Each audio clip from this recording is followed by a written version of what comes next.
सन 2003। एक परिवार को देखा हमने स्कूटर पर।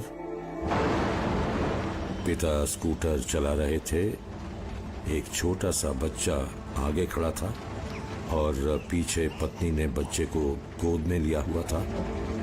अचानक सोचा कि क्या होगा अगर ये फिसल कर गिर गए।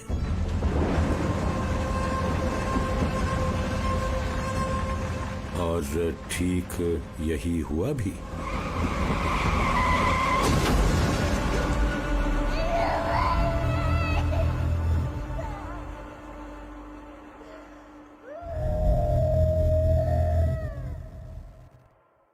इसी ने मुझे सोचने पर मजबूर किया, स्कूटर को और सेफ कैसे बनाया जाए। यही बात थी जिससे मुझे सस्ती कार बनाने का ख्याल आया। जनवरी 2008।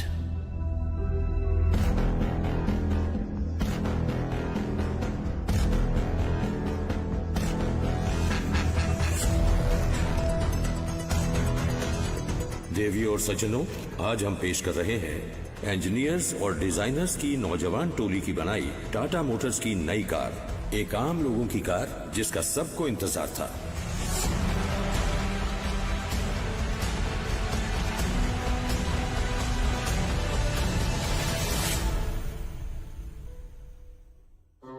कौन होता है मेगा आइकॉन? दूर की सोच वाला वो शख्स जो मुनाफे से पहले लोगों को रखता है, जिसके नाम के मायने हों उसूल और लोगों का भला। रतन नवल टाटा आते हैं उन जमशेदजी टाटा के खानदान से जिन्हें भारतीय उद्योग का जनक कहा जाता है और जिन्होंने 1870 के दशक में विशाल टाटा समूह की बुनियाद रखी थी। 100 से ज्यादा साल बाद रतन टाटा ने टाटा समूह का चेयरमैन बनकर इसे कंपनियों के एक बेहतरीन भारतीय समूह से दुनिया का विशाल उद्योग समूह बनाया। आज इस भूतपूर्व चेयरमैन को भारत के और शायद दुनिया के बेहतरीन उद्योगपतियों, निवेशकों और समाज सेवियों में गिना जाता है। आइए देखें कि कैसे ढाला उन्होंने अपनी तकदीर को।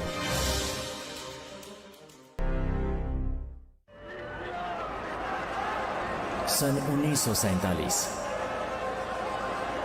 ये बात आधी रात की उस घड़ी से पहले की है, भारत के आजाद फिजा में सांस लेने से पहले की, जब 10 साल के टाटा को हालात का तमाशाई बना रहना गवारा न हुआ।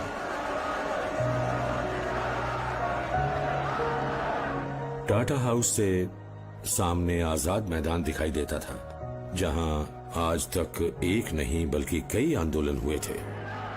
एकदम सामने मैदान दिखाई देता था, भीड़ को तितर बितर करने के लिए लोगों पर लाठी चार्ज होता दिखाई देता था।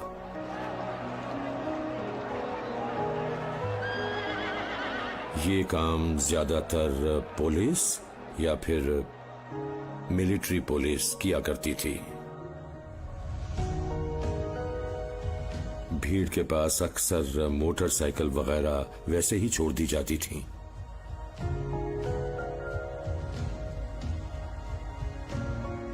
और हम स्कूली बच्चों के लिए कोई अनोखी बात नहीं थी पेट्रोल टैंक खोलकर उसमें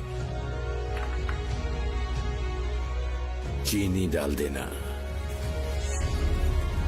क्योंकि हमें मालूम था कि अगर हम ऐसा करेंगे तो कुछ दूर चलकर इंजन सीज हो जाएगा।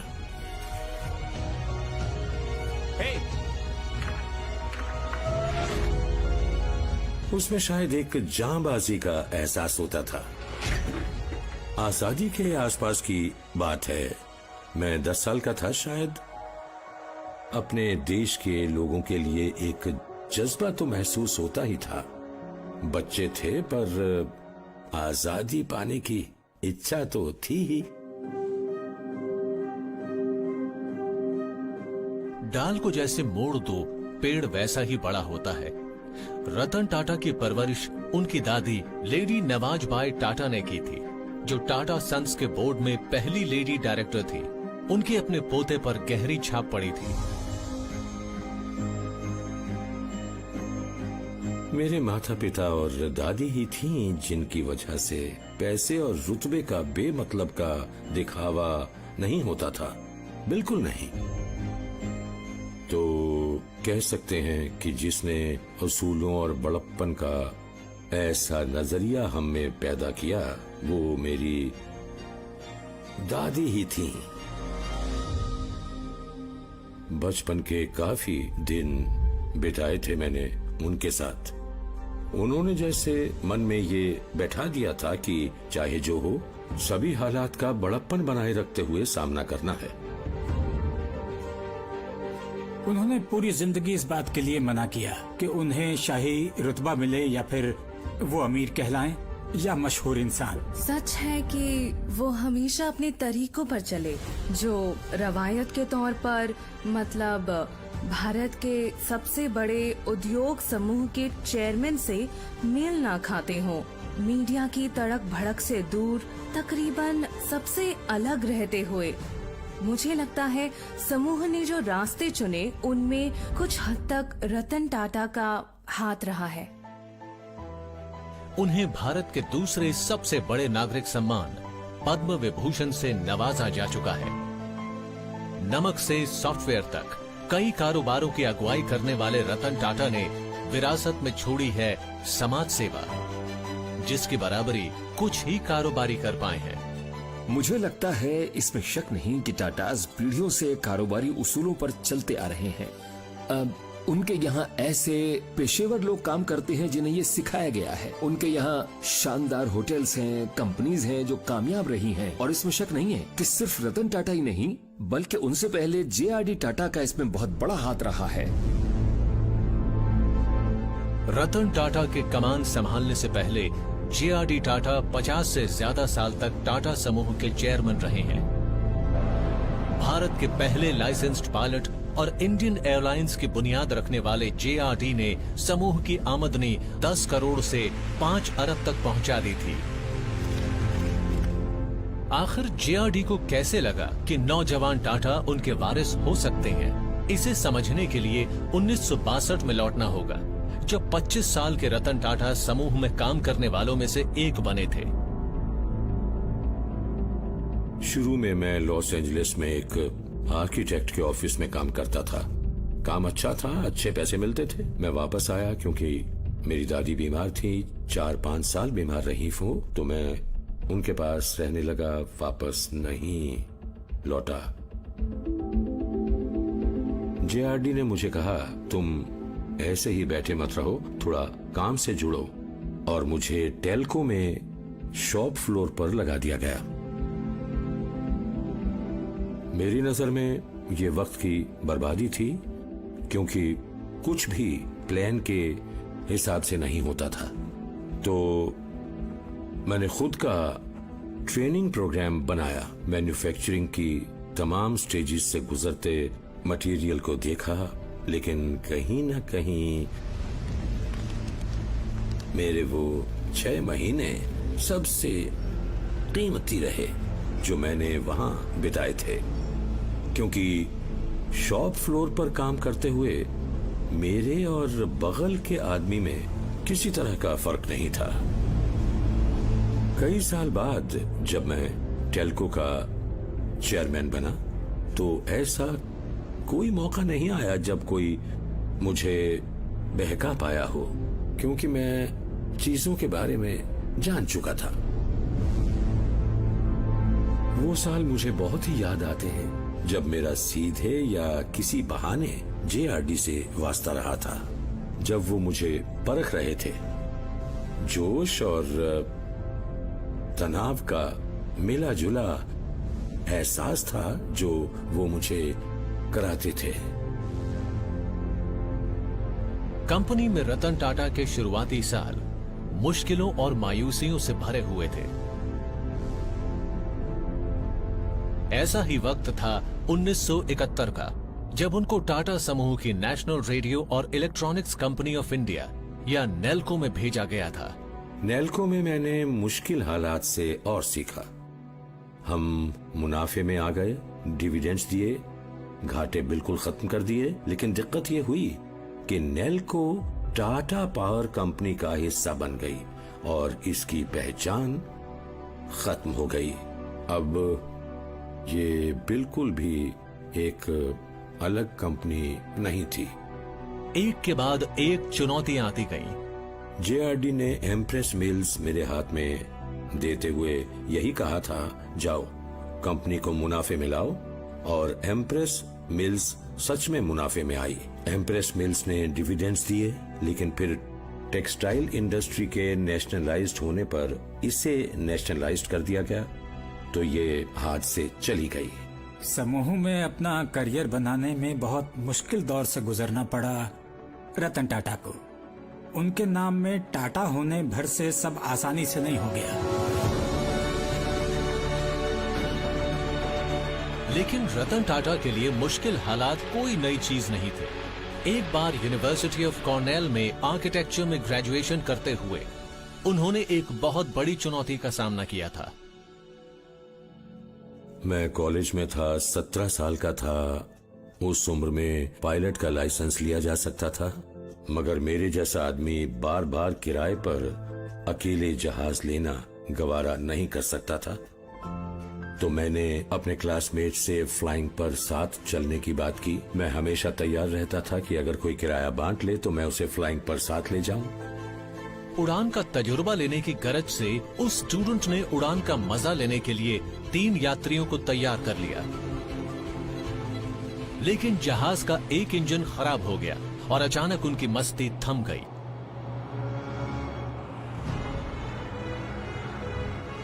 पहले तो जहाज बुरी तरह से कांपा, फिर इंजन बंद हुआ और प्रोपेलर ने भी घूमना बंद कर दिया। अब हम बिना इंजन के हवा में थे। ऐसे में सोचना होता है कि नीचे कैसे उतरा जाए, पर मेरे साथी एकदम खामोश थे। हमारे नीचे उतरने तक किसी ने चूं तक नहीं की। मुश्किल हालात में रास्ता बना लेने का हुनर शायद रतन टाटा में जन्म से ही रहा है। वो हुनर जिसने आगे चलकर उनके करियर में आई शुरुआती चुनौतियों को पार कर पाने में उनकी मदद की थी। एक हल्के जहाज का इंजन खराब होना ऐसी चीज नहीं थी जिससे जहाज गिर जाता। आप कितनी ऊंचाई पर हैं, उसके हिसाब से ग्लाइड करने का वक्त मिल जाता है। इतना कि आप सही जगह देखकर आसानी से उतर सकते हैं। कैसे भी हालात में दिमाग को ठंडा रखने की काबिलियत बहुत अनोखी होती है। बचपन से ही वो चीजों को बैलेंस करना जानते हैं और ये चीजें जीवन में वो कभी भूले नहीं। हड़बड़ी दिखा ही नहीं सकते थे। इंजन गया तो इंजन गया।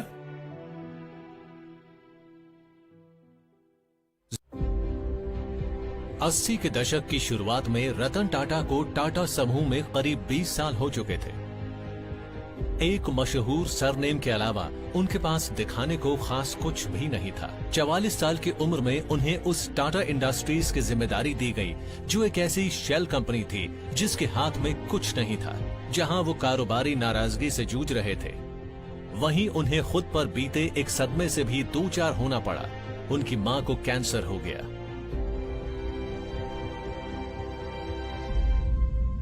सन 1983 न्यूयॉर्क।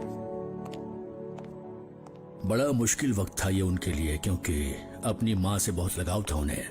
वो सच में न्यूयॉर्क गए और हॉस्पिटल में कई महीने उनके साथ बिताए। उनका दिमाग कई तरफ खींचता था उन्हें। वो अपनी माँ के साथ तो थे, पर यहाँ पर क्या चल रहा था उसकी भी पूरी जानकारी रखने की चिंता थी उन्हें। कभी कभी लगता है हमारा सब खत्म हो रहा है। हम में से ज्यादातर इस तनाव से टूट जाते हैं, लेकिन रतन टाटा जैसे कुछ लोग ऐसे वक्त को बेहतर कल के ख्वाब देखने में लगाते हैं। जब मेरी माँ बीमार थी तब हॉस्पिटल में मेरे पास काफी वक्त होता था, तो मैंने उस वक्त का इस्तेमाल टाटास के लिए स्ट्रेटेजिक प्लान्स बनाने में किया। मुझे लगता था कि हम उतना नहीं कर रहे हैं जितना हम टाटास में कर सकते हैं। हम धुएं की चिमनियों वाली इंडस्ट्रीज पर ही ध्यान लगाए हुए हैं, न कि नई उभरती इंडस्ट्रीज जैसे इलेक्ट्रॉनिक्स, मेडिसिन वगैरह? मेरा ख्याल है कि जब कोई बहुत ज्यादा तनाव में होता है, जैसे वो थे, अपनी माँ को मरते देख रहे थे, तो काम को छोड़कर कोई और चीज उतने अच्छे से ध्यान नहीं बटाती। तो उन्होंने अपनी ताकत एक तरफ हमारी माँ की देखभाल में लगाई हुई थी, तो दूसरी तरफ वो अपने स्ट्रैटेजिक प्लान पर काम कर रहे थे। जिसे न जाने क्यों टाटा सन्स बोर्ड ने नकार दिया। उस प्लान का एक बड़ा हिस्सा समूह की मौजूदा कंपनियों को नए सिरे से खड़ा करने की जरूरत को लेकर था, जो न सिर्फ तादाद में ज्यादा थी बल्कि जैसा मैंने कहा उनका एक दूसरे के कामों में दखल भी रहता था। तो ऐसे में मौजूदा कंपनियों में अलग होने या कंपनियों की अपनी पहचान खोकर दूसरी कंपनियों में मिल जाने को लेकर एक हिचक थी। लेकिन वो ऐसे इंसान हैं कि जिन्हें अगर यकीन हो जाए कि ऐसा करना ठीक है तो वो उस फैसले पर कायम रहते हैं। रतन टाटा का अपनी सोच पर पूरे भरोसे के साथ आगे बढ़ना ही शायद JRD टाटा को पसंद आया और उन्होंने उन्हें अगले चेयरमैन के तौर पर चुनने का ऐसा फैसला लिया जिससे बोर्ड के कई सदस्य खुश नहीं थे। तो अब वो ग्रुप चेयरमैन बन गए हैं। ऐसा करके क्या सिखाया उन्होंने?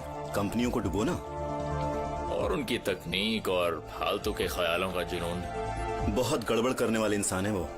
आसान कामों को मुश्किल बना देते हैं। काश जे जानते हो कि वो क्या कर रहे हैं। मिस्टर JRD टाटा लोगों को बड़ी जल्दी पहचान लेते थे। बेशक JRD को कारोबार की बुनियादी चीजों से जूझने की उस इंसान की पैनी नजर और काबिलियत बहुत ज्यादा पसंद आई होगी। मैं तो कहूंगा काम के लिहाज से वो बहुत हद तक मेरे पिता जैसे बल्कि उनसे बढ़कर थे।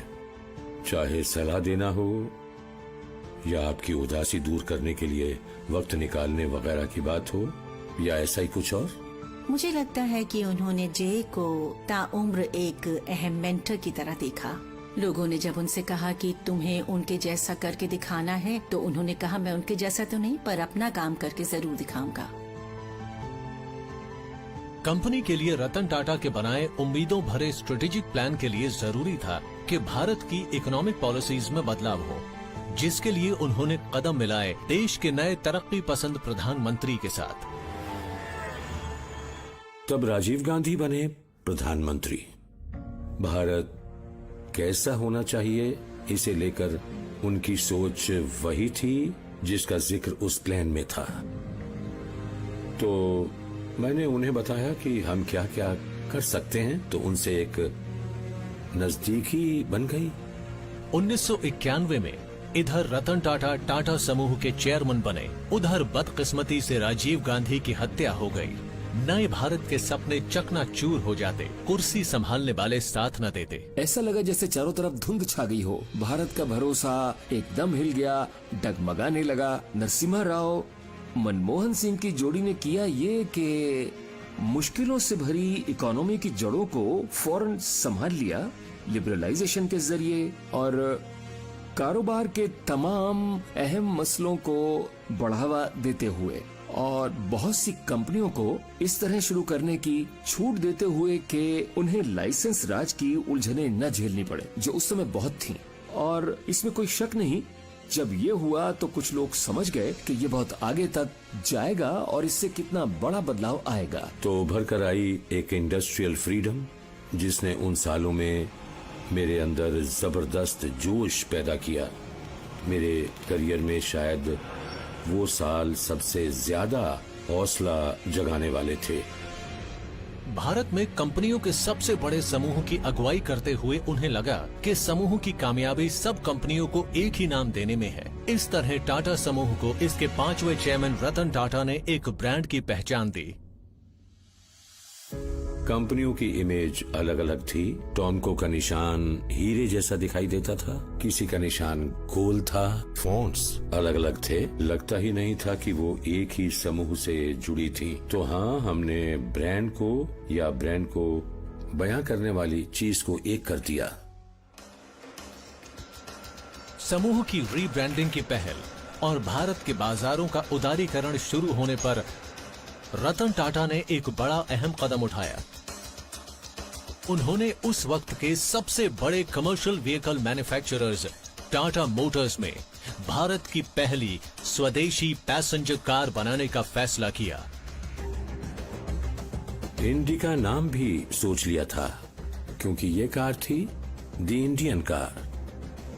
उस वक्त मैं गाड़ियों के पुर्जे बनाने वाली CII में गया और सवाल किया कि क्या हम एक पूरी तरह भारतीय कार बना सकते हैं।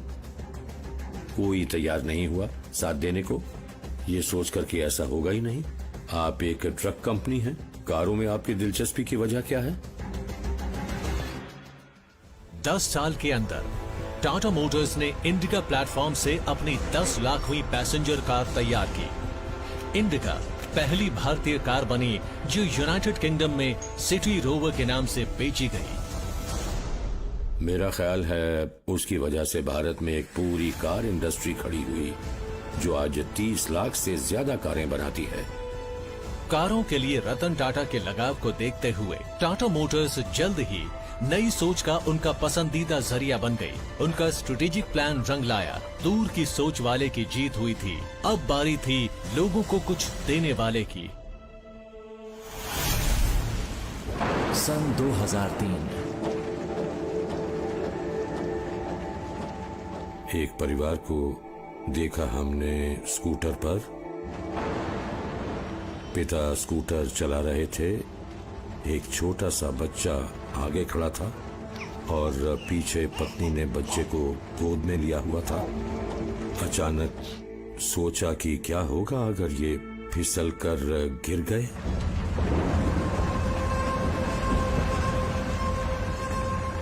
और ठीक यही हुआ भी।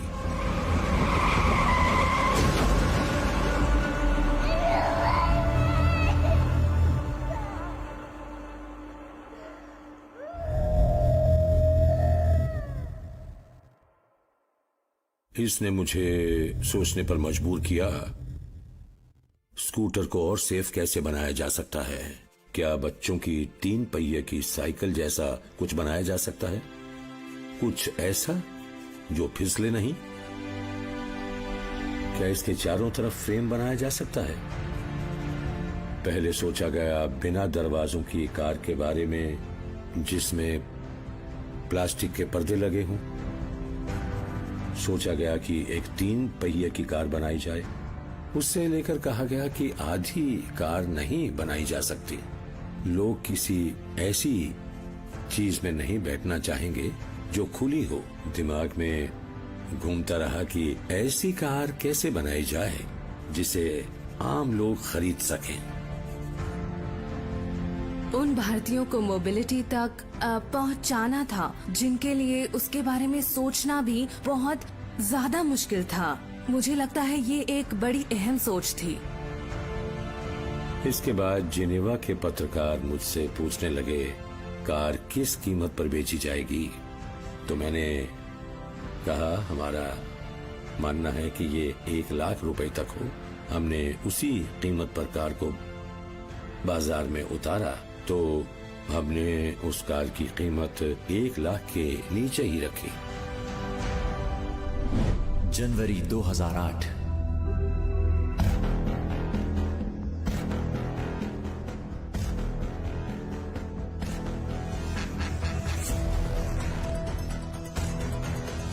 देवी और सज्जनों, आज हम पेश कर रहे हैं इंजीनियर्स और डिजाइनर्स की नौजवान टोली की बनाई टाटा मोटर्स की नई कार। एक आम लोगों की कार जिसका सबको इंतजार था।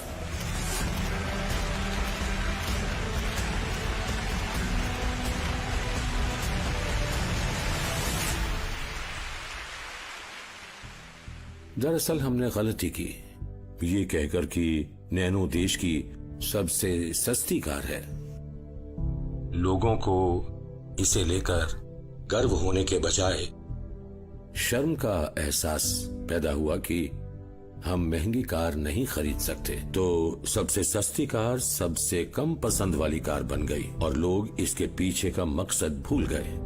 शायद कहीं कोई भूल हुई उसमें, लेकिन वो बड़ी सोच रखते थे। वो सोचते रहते थे भारत में और क्या क्या बदलाव किए जा सकते हैं, लोगों की जिंदगियां बदलने के लिए क्या क्या कर सकते हैं। मेरे ख्याल से वो बहुत ही जज्बाती बिजनेस लीडर हैं। वो जो महसूस करते हैं वो बोलते हैं, वो हर एक काम को बहुत जुनून से कर।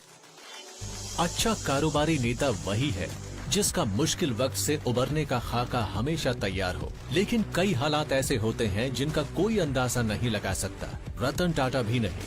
2008 में टाटा समूह के मुंबई के सबसे मशहूर होटल द ताजमहल पैलेस पर एक जानलेवा आतंकवादी हमला हुआ, ऐसा जिसने देश और रतन टाटा को आहत कर दिया। किसी ने मुझे फोन करके बताया कि ताज में गोलीबारी हुई है। 26 नवंबर 2008 मुंबई। मैंने ताज के एक्सचेंज में फोन लगाया पर किसी ने फोन नहीं उठाया। ये बहुत अजीब बात थी। तो मैं अपनी कार से वहां गया पर चौकीदार ने मुझे लॉबी में जाने से रोक दिया क्योंकि वहां गोलियां चल रही थी।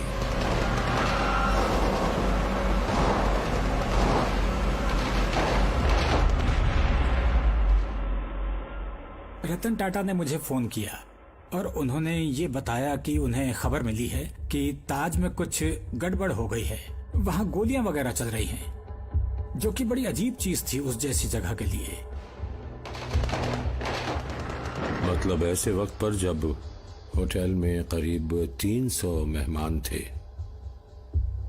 रेस्टोरेंट्स भरे हुए थे, तमाम रेस्टोरेंट से लोगों को निकालकर चेंबर्स में लाया गया। स्टाफ को बहुत ही ज्यादा मुश्किल हुई निकालने के। मास्टर प्लान के बिना उन्होंने लोगों को हिफाजत में पहुंचाया था, लेकिन ये सब करते हुए उनमें से कई मारे गए।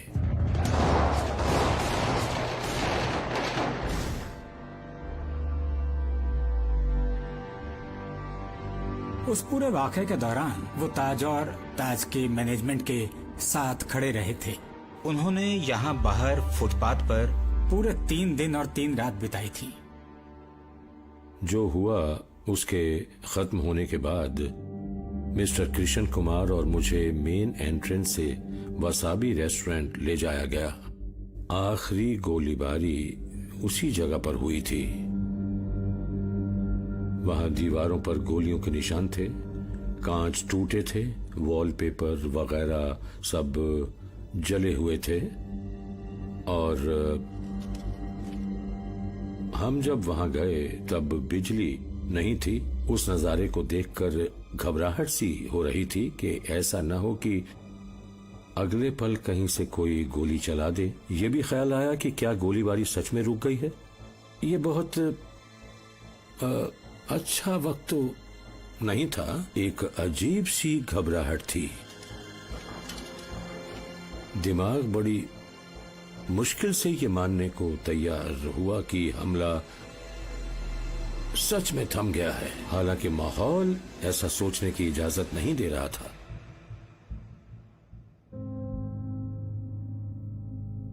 वो और मैं तमाम हॉस्पिटल्स में गए और वहां जाकर एक एक मरीज से मिले।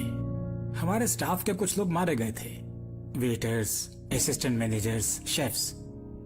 तब ये सोचा गया कि हमें खुद को सिर्फ ताज की और उन लोगों की ही चिंता नहीं करनी चाहिए जो सिर्फ ताज पर हमले की चपेट में आए थे। छत्रपति शिवाजी टर्मिनस और कामा हॉस्पिटल के इलाके वगैरह में भी बहुत सारे लोग हैं जो वहां गोलीबारी में मारे गए हैं। तब हम लोगों को लगा कि हमें लोगों की मदद के लिए एक पब्लिक वेलफेयर ट्रस्ट शुरू करना चाहिए और हमने इसकी शुरुआत की ताज से। ऐसा सिर्फ मुंबई आतंकी हमलों के वक्त नहीं हुआ था। 1992-1993 में जब मुंबई में दंगे और खून खराबा हुआ था, तब उस समय रतन टाटा ही थे जिन्होंने आधे पेज का एड देकर कहा था कि हम सब एकजुट हों और शायद ये भी कि बॉम्बे को हमें जलने नहीं देना है। और शायद वो खुद श्री कृष्णा कमीशन के सामने पेश हुए बताने के लिए कि किस तरह के दर्दनाक हालात उन्होंने देखे और अनुभव किए थे। मैं जानती हूँ कि ये उनकी फितरत में है। कई मानों में मुझे बहुत फख्र होता है। ताज जो कर पाया, जो भी उन्होंने किया, फख्र की ही बात थी। हमने एक एक ईंट करके इसे फिर से पहले से बेहतर बनाया, काफी बेहतर।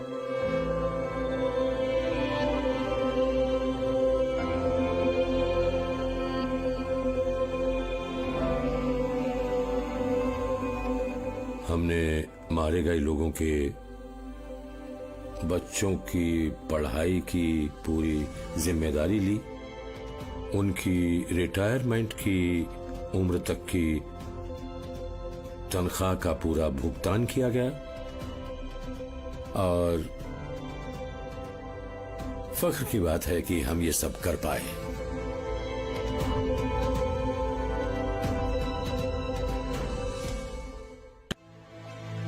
रतन टाटा भारत के सबसे बड़े कारोबारी समूह को दुनिया के नक्शे पर लाना चाहते थे। इससे शुरुआत हुई दूसरे देशों की कंपनियों को समूह में जोड़ने के जाबाज कदम की। सबसे पहले आई टेटली टी, दुनिया का दूसरा सबसे बड़ा टी ब्रांड। फिर लिए गए सिंगापुर और थाईलैंड के सबसे बड़े स्टील और स्टील उत्पाद निर्माता, जिसने टाटा स्टील की ग्लोबल रैंकिंग एकदम से 56 से 28 पर पहुंचा दी। और टाटा मोटर्स के जरिए समूह गर्त में जाती एक जानी मानी ब्रिटिश कंपनी को मुनाफा देने वाली कंपनी बनने वाला था। JLR को लेना और कमाल का बदलाव करते हुए उसे इंटरनेशनल ब्रांड बनाना, इसने भी टाटा मोटर्स को दुनिया में एक बिल्कुल अलग ही लीग में पहुंचा दिया। हमने कंपनी खरीदी और तभी यूरोप की इकोनॉमी गिर गई। बाहर से लगा जैसे हमने एक बहुत गलत कदम उठा लिया है। हमने कंपनी को खरीदने में जितना पैसा लगाया था उससे ज्यादा तो उसमें लगा दिया था, पर आखिर राहत मिली क्योंकि बाजार के दोबारा खुलने और फिर से पटरी पर आने पर 2 प्रोडक्ट्स की बजाय हम 4-5 नए प्रोडक्ट्स के साथ सामने आए, पहले से भी कहीं ज्यादा बेहतर होकर। इससे जैगुआर और लैंड रोवर को फिर से खड़ा करने में मदद मिली। आज टाटा समूह 19 यूरोपीय कंपनियों का मालिक है, जिनमें सिर्फ यूरोप में ही 60,000 से ज्यादा लोग काम करते हैं। रतन टाटा की चेयरमैनशिप में आमदनी 1991 में $10 अरब से 2012 में $100 अरब तक जा पहुंची थी। बावजूद इसके जज्बाती कारोबारी रतन नवल टाटा की बुनियादी सोच दूसरे की भलाई ही रही, यानी बिना गरज लोगों के भले की चिंता करना। आपको समूह की शुरुआत पर नजर डालनी होगी। मेरी नजर में जमशेदजी टाटा सिर्फ कारोबारी नेता और सिर्फ कारोबारी अगुवा नहीं थे, वो देश को खड़ा करने वाले थे। सोचा यह था कि 66% यानी टाटा सन्स की हिस्सेदारी का 2/3 हिस्सा ट्रस्ट के पास रहे। मैं तो कहूंगी कि टाटा समूह ने जिस तरह से खुद को बनाया है और ये कि समूह की लगाम असल में ट्रस्ट के पास है, वही है DNA। टाटा समूह की शुरुआत ही जनसेवा से हुई थी, जैसा हम सब जानते हैं। वो बदले में समाज को कुछ देना चाहते थे। आज जो परिवार मालिक है, जो भी टाटा वहाँ है, वो कंपनी के मालिक नहीं है। हो सकता है हर कंपनी में उनका 1% हिस्सा ही हो। रतन टाटा ने किया ये कि लोगों की भलाई के ट्रस्ट को सेवा के अपने मकसद को पूरा करने के लिए और आगे बढ़ने का मौका दिया है। असल में कारोबार के साथ लोगों की भलाई वाले काम उतने सामने नहीं आए थे। उस वक्त व्यक्तिगत दिक्कतों को दूर करने वाली बात ज्यादा रही थी। मतलब किसी को ऑपरेशन के लिए पैसा चाहिए, या फिर कैंसर हॉस्पिटल था कैंसर के इलाज के लिए, या बुनियादी रिसर्च के लिए। अब इसमें एक बदलाव आया है, ज्यादा बड़े प्रोजेक्ट्स हाथ में लिए जा रहे हैं, और उन प्रोजेक्ट से जुड़ा जा रहा है। सिर्फ ये नहीं कि पैसा दिया और जिम्मेदारी पूरी हुई। टाटा की जो छवि है वो लोगों को अच्छे से याद है। एक शानदार उसूलों पर चलने वाली कंपनी, एक गजब की कंपनी के तौर पर, एक ऐसी कंपनी जिसने खुद को बढ़ाते हुए अपने यहाँ काम करने वालों और स्टाफ की काफी चिंता की है। 2012 में 75 साल के रतन टाटा ने टाटा के समूह की देखरेख के काम से ऑफिशियली रिटायरमेंट ले लिया। फिर भी अपनी शोहरत के बूते पर बैठे नहीं रहे। जानने की इच्छा और बेताबी ने उन्हें आगे बढ़ाए रखा। मैं चीजों को खोलने और उन्हें वापस ना लगा पाने के लिए बदनाम था। मुझे याद है बचपन में मैं इसी उधेड़ बुन में लगा रहता था कि जिपर बंद कैसे हो जाता है, और मेरे पिता मेरे ऊपर गुस्सा करते, कहते कि इस तरह की फजूल चीजों में दिमाग मारना बंद करो। लेकिन मुझे याद है कि जिपर को मैग्नीफाइंग ग्लास से देखता था कि कैसे इस तरफ चलाओ तो ये आपस में मिल जाता है और इस तरफ अलग हो जाता है। वो आज भी कुछ न कुछ सीखते रहना चाहते हैं। मैं जब भी अपने कारोबार के किसी पहलू के बारे में बात करता हूँ, वो किसी बात को ऐसे ही नहीं सुनते हैं। हर बात को ध्यान से सुन के सवाल पूछते हैं। आप उनको कभी भी खाली बैठे हुए नहीं देखेंगे। हमेशा नया सोचते हैं, जानने की कोशिश करते हैं कि चीजें काम कैसे करती हैं और क्या होगा अगर ये कदम उठाया जाए तो। स्नैपडील के कुणाल बहल जैसे 30 से ज्यादा एंटरप्रेन्योर्स का रतन टाटा ने हौसला बढ़ाया है। इन नौजवान फाउंडर्स को जोश देते और रास्ता दिखाते हुए वो उनसे कुछ सीखने की कोशिश करते हैं। पलट कर देखूं तो ऐसे कई मौके आए जब मेरे पास एक सोच तो थी पर लोगों ने मेरी सुनी नहीं, मेरी हिम्मत तोड़ी। तो मुझे तो ये बहुत ही अच्छा लगता है अच्छे नौजवान दिमागों के साथ होने और उनसे बात करने में। ये एहसास सच में खुशी का है। उनके बहुत से आइडियाज बहुत ज्यादा ही कमाल के हैं और कुछ लोगों को तो वो दुनिया के परे और हैरत अंगेज तक लगते हैं। लेकिन मुझे लगता है कि वो लीग से अलग हटके सोचते हैं, कोई ऐसा जो चलन को चुनौती देना चाहता है। पुलिस वाले की मोटरसाइकिल में चीनी डालने वाला लड़का, वो अगुआ जिसने भारत को इसकी सबसे सस्ती कार दी। दूर की सोच रखते हुए देश के सबसे भरोसेमंद ब्रांड्स में से एक को जोड़ने और दुनिया भर में पहुंचाने वाले एंटरप्रेन्योर्स की अगली पीढ़ी के मददगार इन्वेस्टर और मौका न होने पर भी वहां उन्हें पैदा करने वाले, कभी न रुकने वाले जनसेवक। रतन टाटा ने जो बिंदास और गजब के रास्ते चुने, उससे उनकी जिंदगी एक सवाल में बयां हो जाती है।